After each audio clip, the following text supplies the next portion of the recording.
আসসালামু আলাইকুম। রাইডার ভ্যালির নতুন একটা ভিডিওতে আপনাদের সবাইকে স্বাগতম। সাথে আছি আমি মোহাম্মদ সাজিদ হাসান। আশা করি আপনারা সবাই ভালো আছেন। তো আজকে আমি হোন্ডা এক্স ব্লেডের ভালো এবং খারাপ দিক, টক এবং মিষ্টি দিক আপনাদের সঙ্গে শেয়ার করব।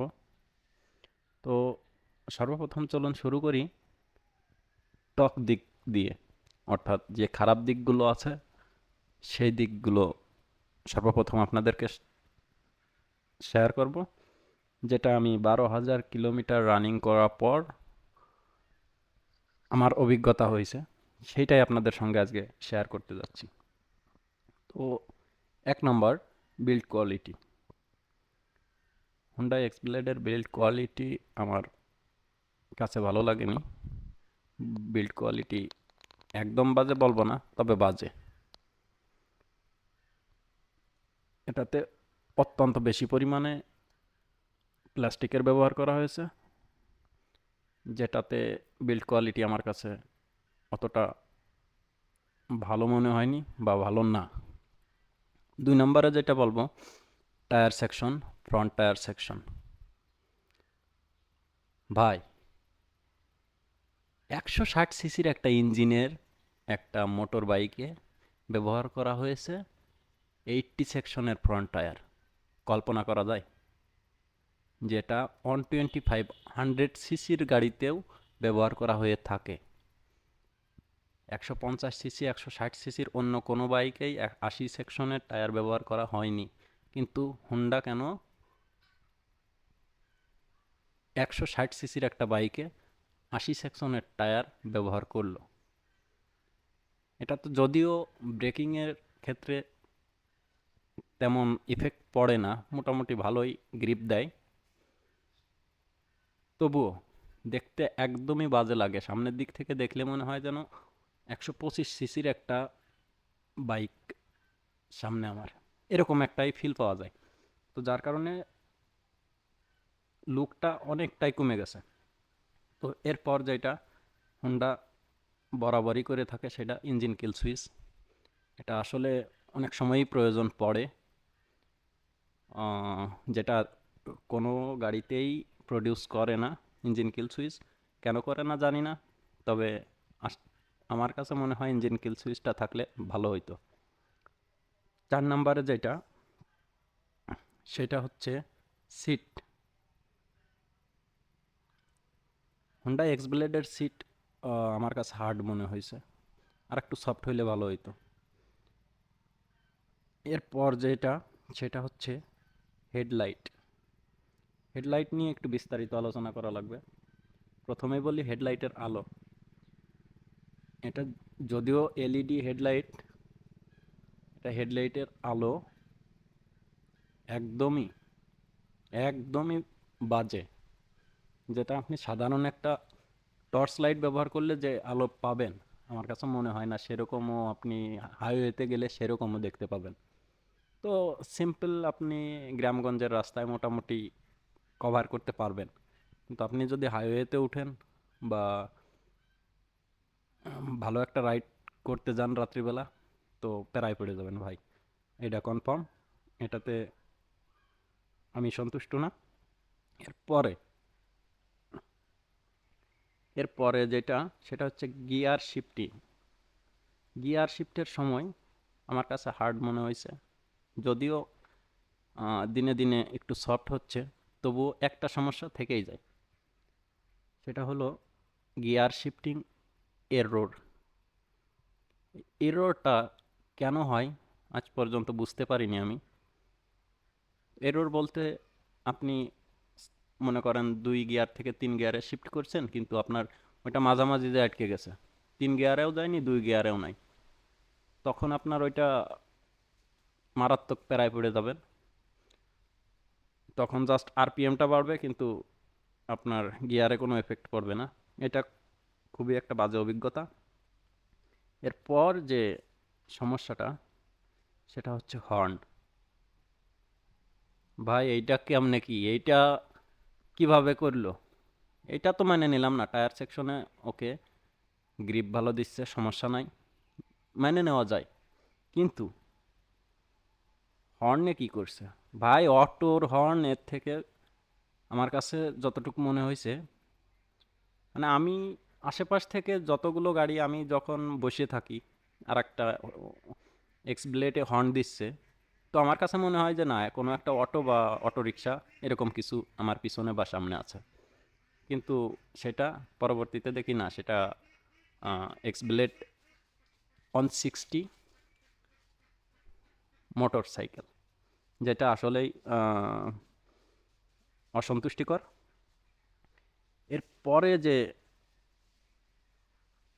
সমস্যাটা, সেটা হচ্ছে মেনটেনেন্স কস্ট। প্রত্যেকটা পার্টসের প্রাইস ওভার প্রাইস বলে আমার কাছে মনে হয়। হোন্ডার সমস্ত গাড়িরই ওভার প্রাইস, তার ভিতর থেকে এক্স ব্লেডেরটা আমার কাছে একটু বেশি ওভার প্রাইস মনে হয়। কেন জানি না। হোন্ডা অন্যান্য কোম্পানি যেমন বাজাজের পার্টসের প্রাইস অনেকটা রিজনেবল, কিন্তু হোন্ডার প্রতিটা পার্টসের প্রাইস কিন্তু ওভার প্রাইস বলে আমার কাছে মনে হয়। আপনাদের কাছে কীরকম মনে হয় জানি না। যদি ওভার প্রাইস মনে হয় অবশ্যই কমেন্টে জানাবেন। আর ওভার প্রাইস না মনে হলেও কম্পেয়ার করার চেষ্টা করবেন যে আহ, এটার ওভার প্রাইস না, এটার থেকে ওইটার দাম বেশি, কম্পেয়ার করবেন, সমস্যা নাই। আমার কাছে মনে হয়েছে যেটা, সেইটা আপনাদের সঙ্গে শেয়ার করলাম। তো চলেন, প্রত্যেকটা বাইকে যেহেতু খারাপ দিক আছে, এটা কিন্তু একটা মিডল ক্লাস গাড়ি। এটার খুব বেশি খারাপ দিক, বড় বড় খারাপ দিকও খুঁজে পাওয়া যায় না, বড় বড় বেশি ভালো দিকও খুঁজে পাওয়া মুশকিল। মিডল রেঞ্জের একটা গাড়ি। আহ, তো সেই হিসেবে এর কিছু ভালো দিক আছে, যেটা আসলেই আপনি একটা মিডল রেঞ্জের গাড়ি কিনবেন সেই হিসেবে যথেষ্ট বলে আমি মনে করি। যেমন এক নম্বর ভালো দিক যেটা, সেটা বলবো মাইলেজ। সেম ক্যাটাগরির অন্যান্য গাড়ির থেকে এই হুন্ডা এক্স ব্লেড আপনি মাইলেজটা বেশি পাবেন। এভারেজ 48 থেকে 50, জেন্টেল রাইড করলে 50+। এভারেজ 48 থেকে 50 পেয়ে যাবেন। তো এটা 160 সিসির একটা বাইক থেকে এর থেকে বেশি আশা করা যায় না, বা কোনো গাড়িতেই আমার আমার জানা মতে এর থেকে বেশি দেয় এরকম গাড়ি আমি ইউজ করিনি বা রাইড করিনি। তো এই দিক থেকে এক্স ব্লেড সেরা আমি মনে করি। Sitting position better. সিটিং পজিশনের দিক থেকেও আমি মনে করব এই গাড়িটা ওকে। এটা যে কোনো কাউকে স্যাটিসফাই করবে। পিলিয়ন সিটিং পজিশনের দিক থেকে যদি বিবেচনা করি, সেক্ষেত্রে একটু হার্ড মনে হলেও সিটিং পজিশন ওকে। যদিও সাসপেনশনের দিক দিয়ে একটু হার্ড মনে হইতে পারে, কিন্তু সিটিং পজিশনের ক্ষেত্রে পুরুষ পিলিয়ন বা মহিলা পিলিয়ন দুইজনের জন্যই কমফোর্টেবল। যেহেতু গ্র্যাব রেইলটা খুব সুন্দরভাবে, গ্র্যাব রেইল দুই সাইডে দেওয়া আছে, মহিলা পিলিয়ন বসে গ্র্যাব রেইলটা খুব সুন্দরভাবে ক্যাচ করতে পারে। সেক্ষেত্রে সিটিং পজিশন ওকে। স্মুথনেস, ভাই অসাধারণ একটা স্মুথনেস পেয়ে যাবেন হোন্ডা এক্স ব্লেড থেকে। অন্যান্য গাড়ি থেকে আমার কাছে হোন্ডা এক্স ব্লেডের ইঞ্জিন স্মুথনেস অনেক বেশি, অনেক অনেক বেশি ভালো লাগছে। এদিক থেকে আমি সেরা মনে করি হোন্ডা এক্স ব্লেডকে। আপনি যখন বাইকটা রান করবেন, আপনি নিজেই ফিল করবেন অনেক স্মুথলি রান হচ্ছে। মানে এক কথায় স্মুথ একটা বাইক।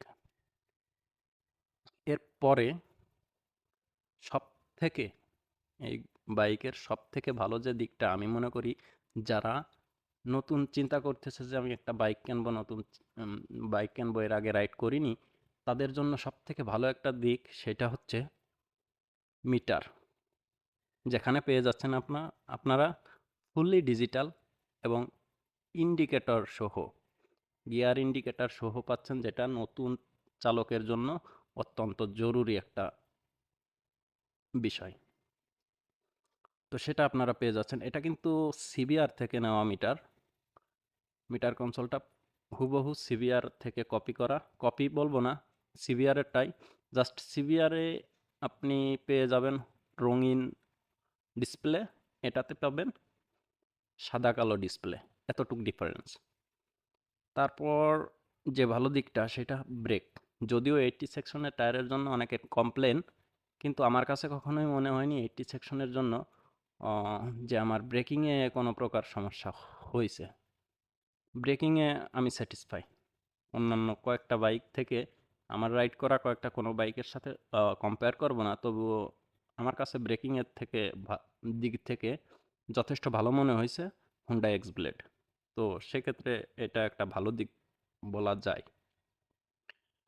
এরপর যে ভালো দিকটা সেটা হচ্ছে পাওয়ার। পাওয়ারের দিক থেকে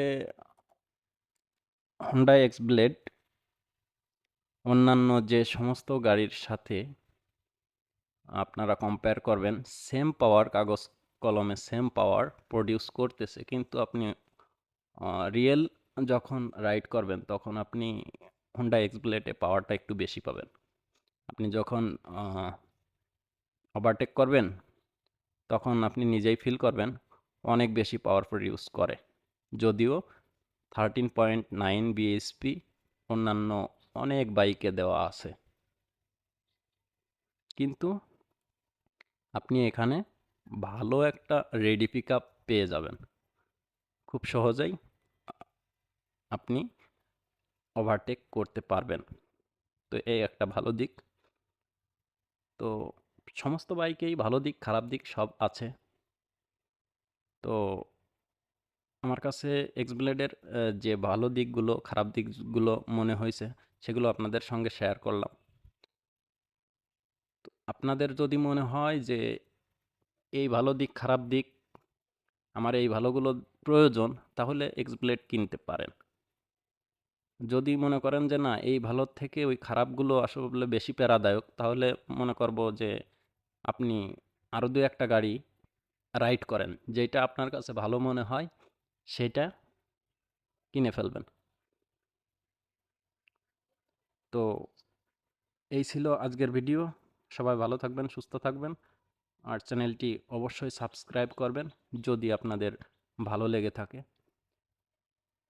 আর সাবস্ক্রাইব না করলেও পাশে থাকবেন, দেখতে থাকবেন, ইনশাল্লাহ একদিন ভালো লাগবে, হয়তো সেদিন সাবস্ক্রাইব করবেন। যাক, ভালো থাকবেন, সুস্থ থাকবেন, আল্লাহ হাফেজ।